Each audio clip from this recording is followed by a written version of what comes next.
Welcome back to the Aubergine Chef. Now today we're going to be making one of my favorite cakes. This is a banana cake. I've been making it since I was in high school. It's a really delicious cake. It's kind of like banana bread, except my recipe doesn't have nuts, but you can put nuts in it if you want. But it's also a little bit more tender and a little bit more moist than banana bread is. So it really is more like a cake, although I like to make it as muffins and have it for breakfast. But we're going to be doing something a little bit different. We're not going to make it as muffins, and we're not going to make it as a standard 2 9-inch layer cake. What we're going to do is we're going to make it into a bundt cake. And so I'm going to show you, I think that when it comes to bundt cakes, you can't use parchment paper, so it's a little bit more tricky when it comes to releasing them later. So I'm going to show you how to grease and properly flour a pan. I didn't realize how to properly flour a pan until, I would say, late in high school. Because you hear that term, you really don't know where they're getting at. So I'm going to show you how to do it and how to do it right, so that way your bundt cake comes out perfectly. And so I already have all my ingredients measured out, so I'm going to go ahead, or weigh it out anyway. So I'm going to go over that with you before I combine them all together. One of the ingredients in this recipe is buttermilk. And when it comes to buttermilk, I find that buttermilk is pretty regional. When I was living in the north, I really couldn't find buttermilk outside of winter. So if it's like summertime, you want to make banana cake, you're kind of like, well, what do I use instead of buttermilk? There are a couple alternatives. You can use equal portions of yogurt, or you can do, let's see, I think it's, 1 cup of milk, and then 1 tablespoon of lemon juice or vinegar or some kind of acid like that, lemon juice or vinegar, and you just let it stand for 5 minutes, and your whole milk will turn sour, and you'll make sour milk. And you can use that as a substitute for buttermilk. So if you don't have any yogurt on hand, but you do have milk and vinegar, then you can do that. And that's usually what I do, but this time I went ahead and bought the buttermilk just to go the extra mile. Now also, this recipe calls for 1 banana. It's pretty easy going with the banana. And you want to make sure that you use a very ripe banana. Mine is still a little bit starchy firm, but as bananas ripen, I find that they get sweeter and they lose that starchy, almost like, I don't want to say potato-y flavor, but I find that when the bananas that are still green are really starchy tasting. And as they get riper, they get more sugary and sweet, and moist. So you want to make sure that your banana is on the more riper side. So this is a good recipe to help use up those extra bananas. As a side note, another thing that I like to do with used up bananas is I like to cut it up with some bell peppers and some like hot peppers, and stir fry it and use it with a little bit of mango, fresh mango, and serve it on top of tilapia. So I know a lot of people have this thing where they have all these bananas left over and they never know what to do, so they always make banana bread. But serve it with fish and have a tropical evening. But anyway, getting back to the dessert, why don't we go ahead and start by preparing our bundt cake pan. Okay, so while you're getting everything ready, don't forget to preheat your oven to 350 degrees. We're going to put this on the middle rack. And to prepare a bundt pan, first grease it just like you normally would. Make sure you get all the sides really, really well.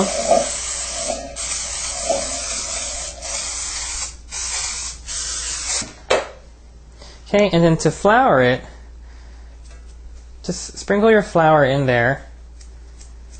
And then swirl it around, and that'll help coat the sides. You really want to get your sides coated.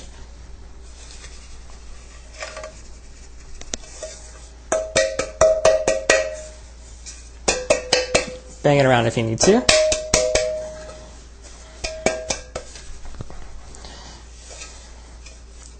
Okay, and that's pretty much how you prepare a pan when it says for flouring. Now, a little bit of my grease started collecting at the bottom, so I have that weird bottom part. So I'm going to go ahead and add a little bit more flour down there. But other than that, your side should look pretty much like this. It should have a very thin coating of oil and a thin coating of flour. Okay, next we're going to go ahead and cut up our banana. And I'll show you a little trick that I like to do, especially when I'm going to have cereal.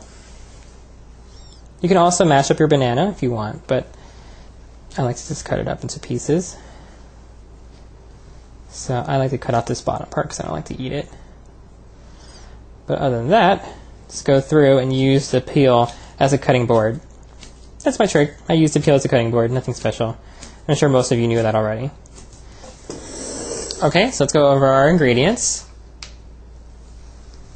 I have 10 ounces of all-purpose flour and 6 grams each of baking powder and baking soda. Now I went with grams because baking powder and baking soda are really light. You don't need a whole lot of it. Otherwise it comes out to be about 1/4 of an ounce. But I like to use grams a little bit more than in this situation. So go ahead and let them sift through.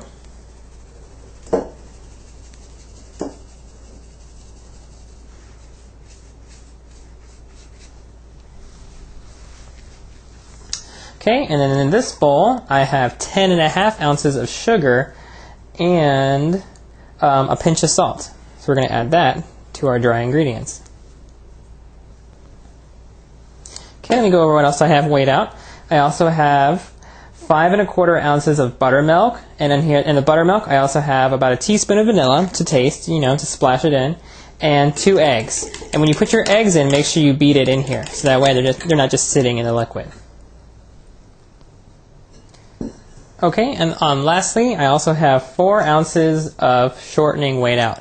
Now, I like to use the butter-flavored shortening as opposed to the non-flavored shortening, because I just feel like it gives it a better flavor. And the non-shortening, I feel like it does have a flavor, the flavor of like absolutely nothingness. And so I feel like it almost like sucks away the banana flavor out of the recipe. So we're going to go ahead and bring this over to the mixer. We're going to start with the dry ingredients. Okay, so we're just going to go ahead and just mix all our ingredients together, just our dry ingredients.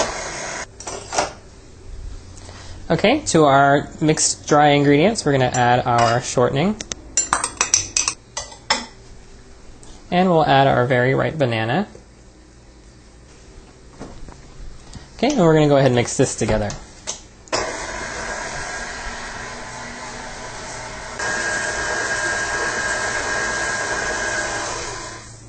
Okay, so once our mixture comes together, it looks kind of like wet sand. Go ahead and scrape it in your bowl. Make sure there's no shortening on the bottom or any banana pieces that get stuck to the side.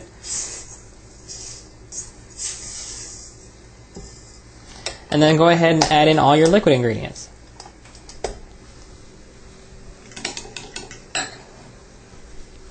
Remember, this is our buttermilk, our 2 eggs, and a little bit of vanilla.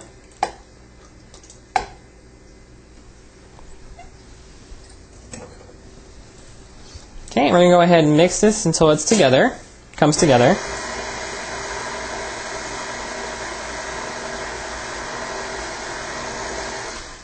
Okay, scrape down your sides, make sure that there's no flour or butter or anything, or shortening anyway, on the sides. And then we're going to go ahead and mix this on medium speed for about 2 minutes.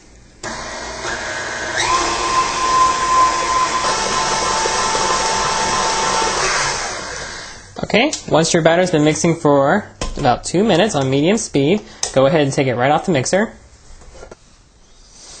Okay, and then go ahead and pour it right into your prepared bundt pan.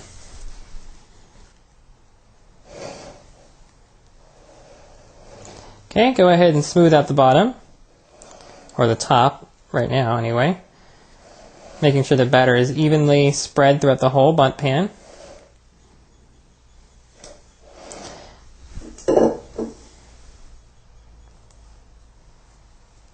Okay, and we're ready to bake. So we're going to go ahead and put this in the oven for about, that's at 350 degrees for about 30 minutes on the middle rack. Okay, so our banana bundt cake came out of the oven. I tested it with the toothpick to make sure the toothpick came out clean. Just insert it right into the cake. If it still has some dirt on it, or not dirt, sorry, some raw batter on it, put it back in the oven for about another 8 to 10 minutes. Go ahead and use your best judgment.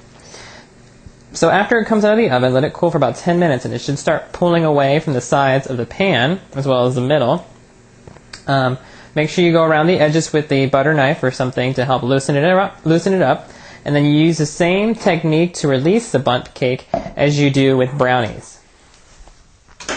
So put the cooling rack on top of the pan, flip the pan over, give it a couple good whacks,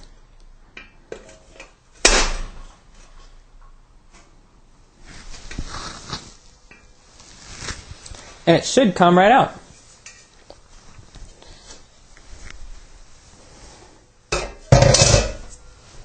Okay, so the next thing you want to do is go ahead and let it cool all the way down to room temperature. And then all All this stuff on the top of it is the pan release grease and a little bit of flour. So when it's cooled off, we can go ahead and pick off some of that. Okay, so now we're going to go ahead and make the glaze to finish off our Bundt cake. If you want to, you can also just finish your Bundt cake with some powdered sugar, but we're going to go ahead and go the extra step, make some glaze, some sugar, buttery, sugary glaze. So here I have 1 pound, 5½ ounces of powdered sugar. I'm going to add to that about 1.5 teaspoons of vanilla extract. 6 tablespoons of room temperature butter, which comes out to be about 3 ounces. Okay, and I also have 4 ounces of milk ready to pour in. We'll pour it in about 1 ounce at a time until we get the consistency we're looking for. So the first thing you want to do is make sure you combine all the ingredients together that are already in the bowl. Okay, once the butter and vanilla extract are incorporated, go ahead and add about 2 ounces of the milk. Okay, we'll go ahead and add the other 2 ounces. Okay, let's check the consistency. It's not quite runny enough. So I'm going to add another 2 ounces.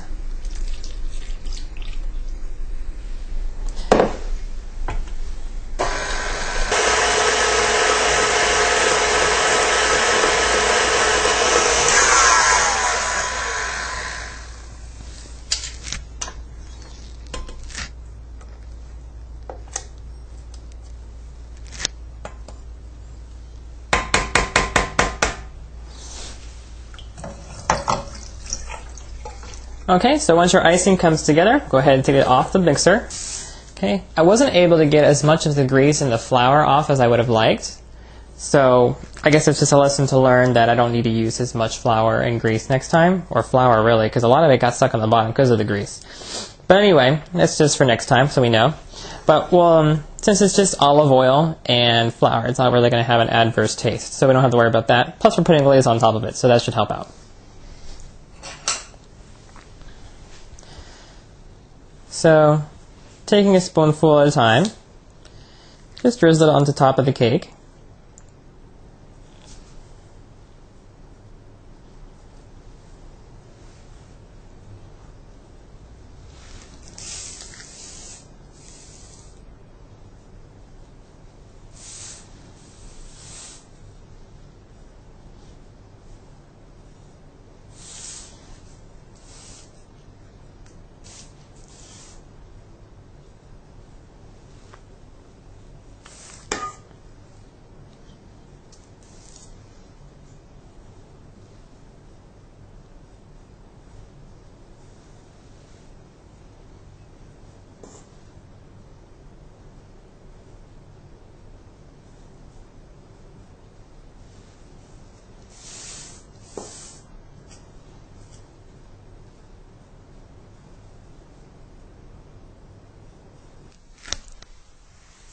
Okay, that looks nice. So clearly we didn't need as much of the glaze as we thought we needed, or I thought we needed. So we could probably do 1/3 of the recipe actually. So when you guys get the recipe online, I'll go ahead and reduce the recipe for you. But anyway, other than that, the cake came out pretty nice looking. So you want to refrigerate this cake since the icing has a lot of milk and butter in it. And that'll help. And over time, the icing will start to, I don't want to say dry out, but it'll crust a little bit, so it won't be as soft and squishy and runny the entire time. So eventually, it will stop dripping. Okay, so that's how you make the banana Bundt cake. Now, another way of thinning out the icing without actually having to add more milk is to heat it up in the microwave or to warm it up with in the bowl using your creme brulee torch. So if you notice that your icing is starting to break a little bit, you might want to stop adding so much liquid because it's not really absorbing the liquid anymore, and it's starting to the butter's starting to separate and set up, and it's just not going to work. So if you do notice that, try warming up your icing in the microwave to create a glaze as opposed to adding more milk. You should be able to add enough milk to the point where you can get it to be the glaze, but if something doesn't work out, try warming it up in the microwave. The butter and the glaze will melt down. So we have that to help us out, thin out the icing. So anyway, I hope you learned a lot today. Thanks for watching, and remember, the Aubergine Chef, demystifying dessert one recipe at a time.